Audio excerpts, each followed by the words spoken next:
It is said, only in the darkness can you see the stars. This challenging period of lockdown has given us an opportunity to introspect some aspects of life and our own inner potential like never before. But how do we deal with the challenge? Let's find out.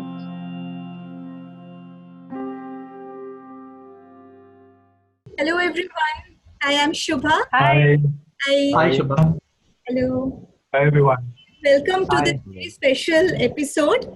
As all of us, the whole world is going through probably one of the most testing times in human history. We are all here today to dispel our fear, our worries, our anxiety, and bring in some strength, some positivity, right? So I have with me some of the viewers of Soul Talks with Shubha, and they have come to discuss certain issues and thoughts which are either on their mind or those of their friends, family members. So let's start the discussion. I see Pranod there. Pranod, why don't you just introduce yourself and share your question first? Sure. Hi, Shubha. Hi, guys. Hi, hello, everyone. Hi, Thanks, Pranod. Shubha, for Hi. hello, guys. Shubha, I would, thank you so much for letting me in, letting me do this session with you. In fact, it's such a privilege. Well, my name is Pranod, and I'm a sales professional. My first question is very basic, which I'm sure everybody has, and this COVID thing that we're facing right now. I think one of the most prominent thing which has been bothering me, or rather everyone, is what if I get infected, and there's a certain amount of fear which I'm sure everyone has it, and how are we going to deal it with, how are we going to cope it up with, that's all. Right. So I think I won't hit directly to the nail, in fact. Yes, that's right. You've just hit the nail on the head. That's the first basic thing which I think all of us are scared about. What if I get infected?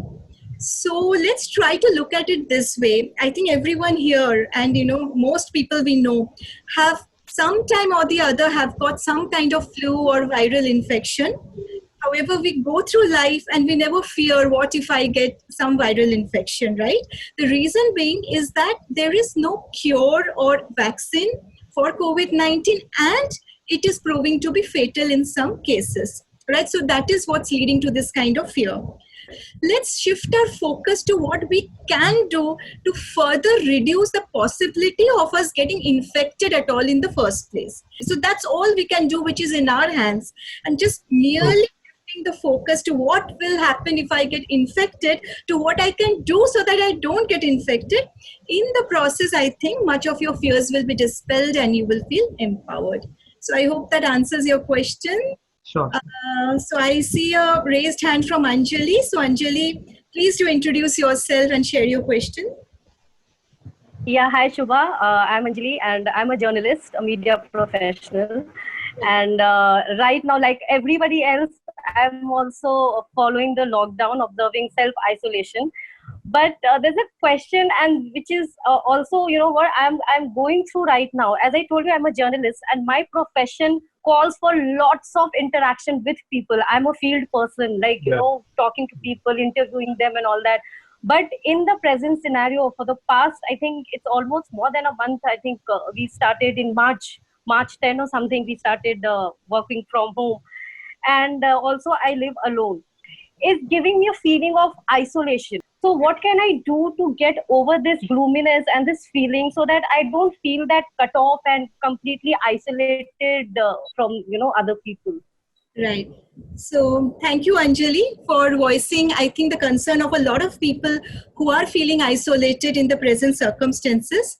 See, before I even answer your question, I want to share something which, is a personal view. So you can take it with a pinch of salt. But I think there is a slight difference between, being alone and being lonely. I'll tell you why. I meet a lot of people through my work who have a very, very active, happening social life. But deep down, they are so lonely, because they're disconnected from their own self. So right now we can't do anything about socially interacting, going out, meeting people. And I'm sure being a journalist, you're so used to that kind of a life, regular connecting with people regularly basis. So I can understand. What I would suggest is use your skills of you're a people friendly persons. So use this skill of communication to bring together people using technology and doing something fun, so that other people who are also feeling lonely, alienated like you, feel connected, feel bonded. And especially I would suggest, reach out especially to the seniors, the elder people, older people who are living alone and who may be feeling even more lonely than you and I. So here are a few ideas. The other day, a very good friend of mine and I, we just hosted. We had a a WhatsApp group running for 21 Days Happiness, and we hosted Antakshari on a WhatsApp group for 1 hour, and people thoroughly enjoyed. It was one of the most fun evenings during this quarantine period, personally for me. Going back to old Bollywood songs and all. So why don't you make the use of technology, bring together your friends, family members, especially even senior citizens. You can plan some quiz, some engaging games or Antakshari or something like that, bringing people together. So that at one level you can do. The other thing I would also say is that try and practice meditation for at least 5 minutes, because this practice can be so powerful. I have been now meditating for quite a few years now, and that is what is actually keeping me going through these troubled times, because in meditation we feel so deeply connected to our own selves and entire humanity, that you will get a feeling that you are connected, we are all in this together. So let's just do what we can about it, and I'm sure you, being a journalist, can do a great job about bringing people together. Okay, so thank you, because actually the ideas that you have given, it didn't strike me at all before I heard you. But now definitely, and listening to all that is already giving me that kind of excitement that I am amidst people now. So thank you so much for answering that. Okay, thank you. So I see a raised hand from Samir. So hi Samir, Hi guys. About you and your question. Hi Shubha ma'am. Hi Pranod. Hi everyone. Hi, hey guys. So I'm Samir.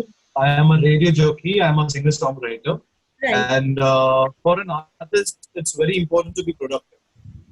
And a lot of times that's happening in the last 21 days or what it was extended lockdown is that things have become so monotonous that be it the dishes, be it cooking, be it doing anything, you're not getting your space. And the problem with artists is that they need a lot of space, and somehow you're just getting suffocated. I'm not able to create something. So you have to be in touch with your audience and you have to continuously put up some content on your channels and your pages, So the question is, how do I get my best potential out even during these times of lockdown? Yeah, so thank you, Sabir. I think you have exactly resonated my own feelings. So I will not, say that I don't feel that way, because I'm also a person who I'm used to, reaching out, helping people, doing a lot of expansive work. But these days I find myself most of the time restricted and constrained by very monotonous routine housework, cooking and things like that. So I can absolutely understand, because I'm missing that kind of inner freedom, that creativity I'm used to. But here, I'll tell you what works for me and what has worked for many of the clients whom I'm helping. When I get up in the morning, I give myself one very, very powerful, compelling reason to wake up. And that reason has to justify who I am. What am I here for? What is the purpose of my life and what am I doing? It sort of fires up that enthusiasm in me. And as long as that enthusiasm is there, trust me, all these, feelings of productivity falling and low attention span and not being able to concentrate is actually because we are not motivated from within. So one of the ways is to inspire ourselves, give us a compelling, passionate reason for starting our day. The other thing which you can do is fill your life with motivation boosters. So you can have, beautiful thoughts, quotes around you, some inspiring lines, or you could make a playlist of inspiring talks, music that really uplifts you. This will help you throughout your day. The other thing I would say that yes, physically, we are not having that kind of freedom we are used to. Probably it's time to now expand through our mind. Use your mind to create an expansion. And I'll give you an example about a lady about whom I just read the other day. She is into yoga, and she had gone to Rishikesh for some kind of a yoga camp, and she was about to return back to her city when this lockdown started, with the result that she is now confined in an ashram in a very small cramped room in an attic with a sloping roof. She's not even able to stand up straight. But she has reported that she is going through one of the most productive creative spells, because in that room she is creating a whole new routine of yoga, and she's finding it beautiful. So I just Nice. it was inspiring, and I should share with you that the real freedom actually lies inward. And while I'm at it, I can't resist but share one more thing that's always inspired me. Mr. Nelson Mandela, after 27 years of being imprisoned, humiliated, tortured, when he was finally released, and the jailer said, "Okay, congratulations, Mr. Mandela, you are a free man now." What did he say? His reply was, "I was always free." So we can probably use this time to tune into that freedom from within rather than without. So, True. thank you. So I see the next question is from Joy. So Joy, please introduce yourself to us first. Hello everyone. Hi Shubha. Hi. And I recently retired from the Indian Navy. I have a very simple question for you. During this lockdown, a lot of families got good quality time to spend with their families, and then this lockdown also got extended. On one side, families are getting good quality family time, and on the other side, few families are feeling that their personal space is getting intruded and their regular life is getting, off the track. Right. And there are a few families where the family bonding is not that good. And for them, it has become a real challenge to live in a confined space. Right. And the domestic violence has gone on rise. So Absolutely. what do you think? What do we do about all this? Because, you feel so helpless now. Right. So Joy, first of all, your simple question is not so simple for me to answer. I think it's one of the toughest questions till now. And I'm hearing this kind of thing from almost every client I've had, that beyond a point, they are really fed up with their family time, and things are getting rather volatile at home. So before I even try to give you a few suggestions regarding this, the first thing I want to share with you is something which, I have really learned in life through experience, which is that people always do the best they can in their circumstances with the tools they have. Now, what do I mean with the tools they have? It means with their particular emotional, mental coping mechanism, which is not same for everyone. Some people have a really very, very limited window of tolerance, even in normal times. So what happens is, in trying times like this, their tolerance absolutely collapses.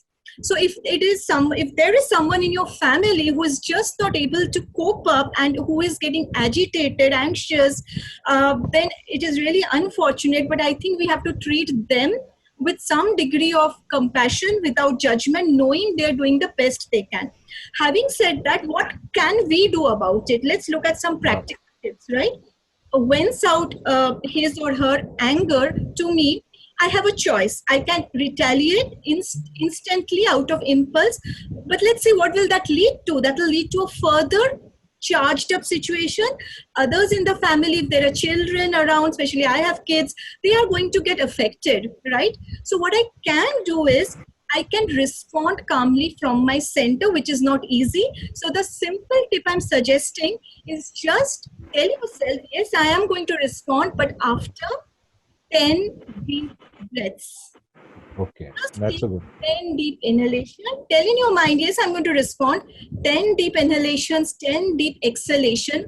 But what happens? There is this subtle connection between our breath and our state of mind, which the ancient yogis have discovered. So as our breath comes down, mind comes down, and after these 10 breaths, you don't feel that you need to immediately, hit back at the person. You can, of course, respond, but more appropriately. So that is the first tip. Second, what I would suggest is, the kind of vibrations in our home is also influenced by music.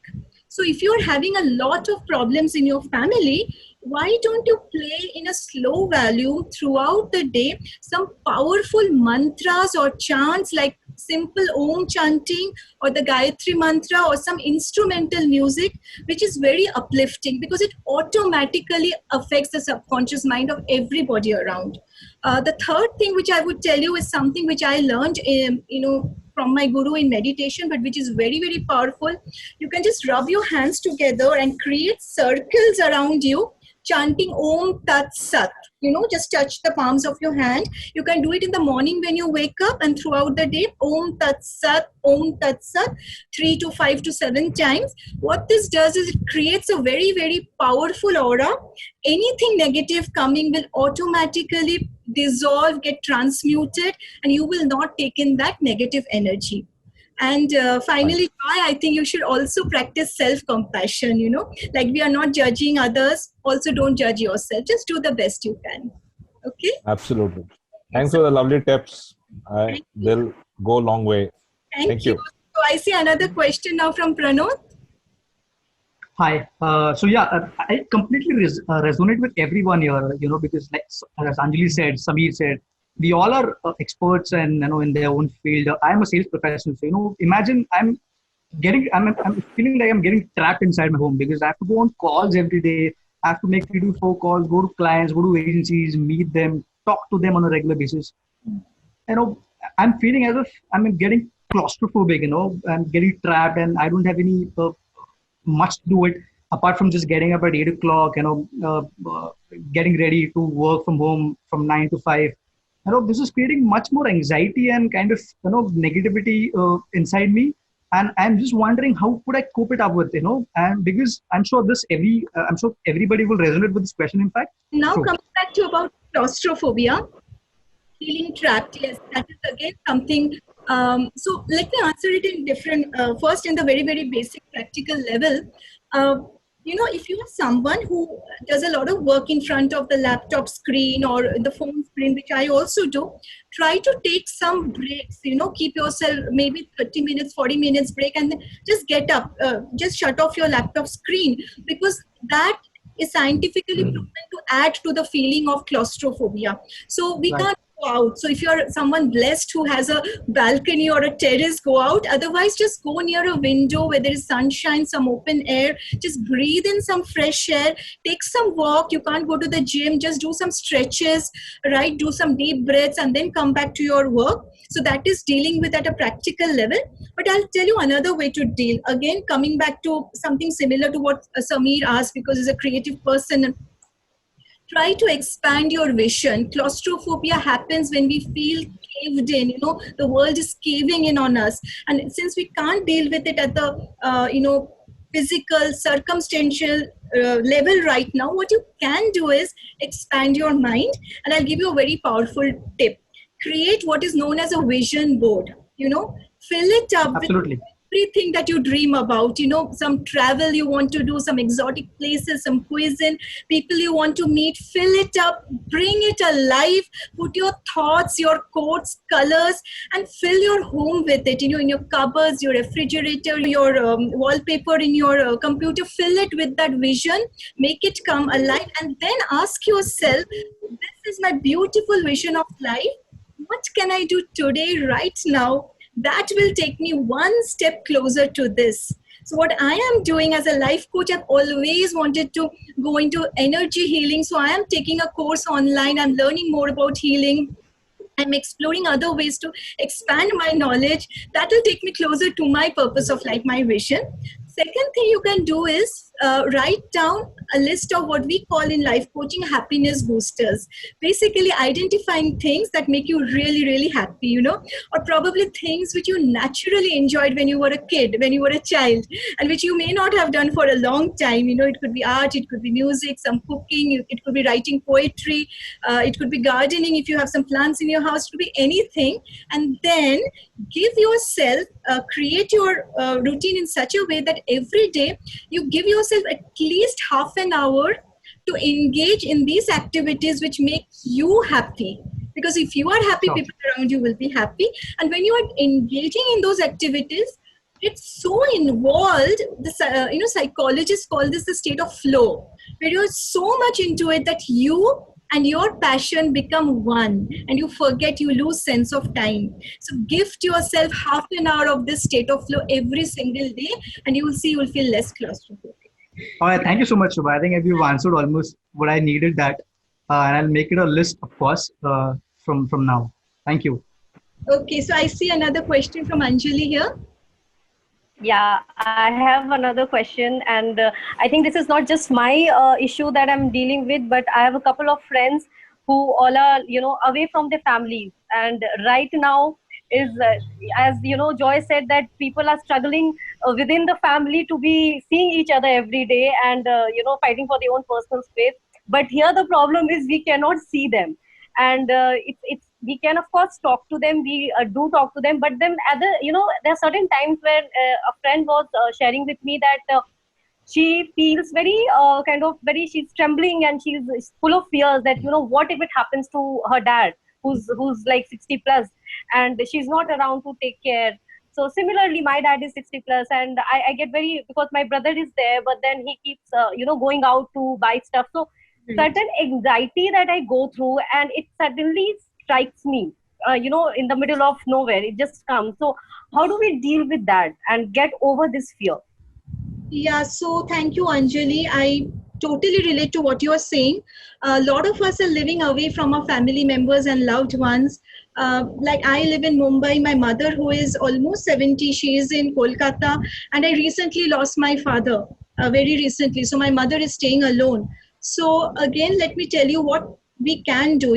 Just worrying about it is not going to help either your loved one or yourself, right? So practically what we can do now, what I'm doing for my mother is whatever little bit I can organize on phone, getting her regular supplies, paying her bills, ensuring that somebody around is taking care, calling her few times a day. So over phone, over technology, I can arrange all those things from here. You can of course give your loving advice and guidance to your loved ones. But more than that, more importantly, what I would advise is stay positive yourself. Because when you are communicating with your loved one, more than what you are saying, they are going to tune into your state of mind and your vibration. So find a way when you're talking to them, please don't let your anxiety come out. Be positive, share your joy, peace, compassion, love with them. So at the vibrational level, you can do much more. And lastly, don't underestimate the power of prayers. Pray for them and you will see there's a lot of power in that, right? So just do the best you can. Okay, yeah, great. that's very important point that you have made, that to not sound so low or negative when we are talking to them, because honestly I'll admit that I have a couple of times like I've broken down and like I feel very emotional, but now I'll keep that in mind and I'll share the same with my friends also. So thank you again for answering this and giving me such a wonderful advice. Thank you, Anjali. Okay, so I see Samir has a question. Yeah, so my question is very relatable, of course. Everyone's going through the same thing. The question is related to uncertainty.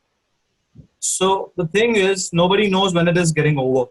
Right. The lockdown is extended, of course, and I'm sure it's going to be even more extended actually because of the scenes, the graph is just going up and up. Now the question is, the economy has actually fallen down terribly, right? Right. And I think all the businesses, all the fields, all the industries, be it anything except for YouTube and Zoom and all these apps, they are making a lot of it. But other industries are deeply harmed because of all of this. So with me, the thing is, musicians and actors and all the artists, they're completely dependent on their work. Everyone is, but for me, it's my shows.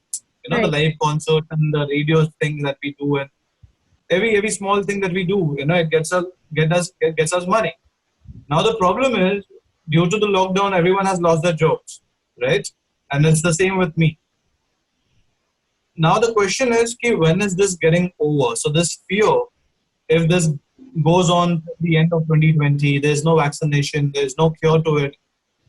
So how long is this gonna be, and how do we overcome? Because eventually, even if we manage it here, somewhere financially, it will scare anybody of us. We have our responsibilities, we have family. Somewhere we of course have our savings and all of that. But the only question is, when is this getting over? Yeah, thank you. So we are all in the same boat together. I have a son who is just given his 12th standard, and he was all set and prepared to. Why that look of surprise? Yes, he just gave his 12th standard, and me and him were going to go and explore, avenues and universities in foreign countries where he wants to, learn sports management. We have applied. Everything was ready. We even got our visas, and then this lockdown started. So there are 101 questions which is going on in our minds. What if this? What if that? It's a matter of his future. So similarly, I think every person who is sitting here and everywhere else, they are having their own, list of uncertainties about the future. So right now, Samir, I need you to cooperate for just 1 minute with me. I want you to very deeply focus on what I'm saying, the sound of my voice. Become aware of your breath at this moment as you're breathing in and out. Become aware of the feel of the fabric of your clothes against your skin. Become aware of the temperature of the room that you're in right now. Right? And at this moment, right now, sitting there, listening to me, none of your anxiety is there. Because I'll tell you a secret, anxiety only can live in time. When we take away the time, the anxiety dissolves. So it is not a very easy statement. You can think about it later. But to the extent that we can live in the present moment, we can live a completely happy, peaceful life. There's a book, I would recommend read this book by Eckhart Tolle. It's called The Power of Now. You can probably download the online version of it, the ebook version, and you will feel that there is so much power when we do everything that you're doing, whether you're pursuing your hobby, working from home, sipping a cup of tea, cooking, with absolute awareness in that moment, because nothing that you shared or nothing that I shared can ever exist in this moment. And when that future comes, it will be a present, it will be a now, and the solution to that problem or issue will also lie in that particular now. But sitting here fretting about what if this happens, we are going to get completely sucked into a mode of panic. So bring your awareness to now. You can tune into some mindfulness meditations online. You can also practice yoga, pranayam. All this help us to keep our awareness, and I'm sure when you start living more and more this way, you will feel less and less susceptible to these worries. So I think we have time for one last question, and I see it's from Joy. Yeah. One small question again. Yeah, okay. See, now within this, we have seen there is a huge break in supply chain. Right. In every aspect. A lot of stores not getting a lot of vegetables are limited. Everything is limited now. Right. And this is actually disrupted our normal way of life in a huge way. And it is becoming very difficult to adapt to this new change. So how do we do that? Because it's everybody is struggling with this. I got your question. Let me play a small 1 minute game. Okay. I want you to look around wherever you are in your room and in your room and observe everything around you that is red in color. Okay. Take a moment. Okay. Up, down, right, left, look behind. Look at my cap. Yeah, you're also there. I'm wearing a red shirt too, Joy. Yeah, I know. Yeah. Now close your eyes. Close your eyes. Okay. And I want you to recall in absolute vivid detail everything that is green in color. What? Green in color. I thought you said red. Okay, so thank you for, help. My focus was not there, yeah. I only focused on red. Your focus was on red. Yeah. Okay, right? So what I Yeah. want to tell is that yes, there is a shortage of supply. There's a lot of breakage in the supply chain management. We are not getting what we were used to, the kind of lifestyle. We would order food, we would order stuff at Amazon. Things are not coming. We have a choice. We can focus on the lack. We can focus on the shortage of what we are not getting, which we expect, or we have a choice to focus now more than ever and tune into the blessings of what we always have and we take for granted. You know, every breath we Okay. take, the people in our lives, a roof above our head, a good bed to sleep in at night. If you start tuning into all this, basically to a feeling of gratitude, you have a choice. If you want to focus on red, you and your life is going to become red. What we focus on becomes us. So let's shift our Okay. focus. And I'll give you a practical way to do this, which I share in my workshops. Just take hold of any jar or any container, bowl which you have in your home. Keep it in a prominent place, and whenever during the day you feel grateful for anything, perhaps someone has made you a cup of tea and you just feel you were very tired and you're enjoying sipping that tea and you just feel grateful for that, write it down in a piece of paper and put it in that, let's call it our gratitude jar. Just keep putting it, and end of the day or whenever you feel really low, it's just getting onto you, just take out all the slips of papers that you've put in and go through your list of blessings in life. That's a beautiful way to bring gratitude in our lives. The other way is, before going to sleep at night, just write down 3 things that you're grateful for. And if you Oh, practice this for 21 days, you are actually rewiring your subconscious mind. And this also helps to build resilience, which is the power to okay. with difficult situations. Okay? That's So a great answer. Right. Yeah, got it.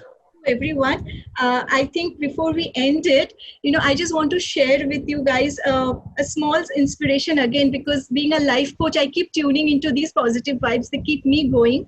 So this is about, I think many of you may have heard about this Austrian neurologist and psychiatrist whose name was Viktor Frankl, who was imprisoned during the Second World War and really tortured a lot. And he saw many of his family, his friends, being killed, brutally tortured.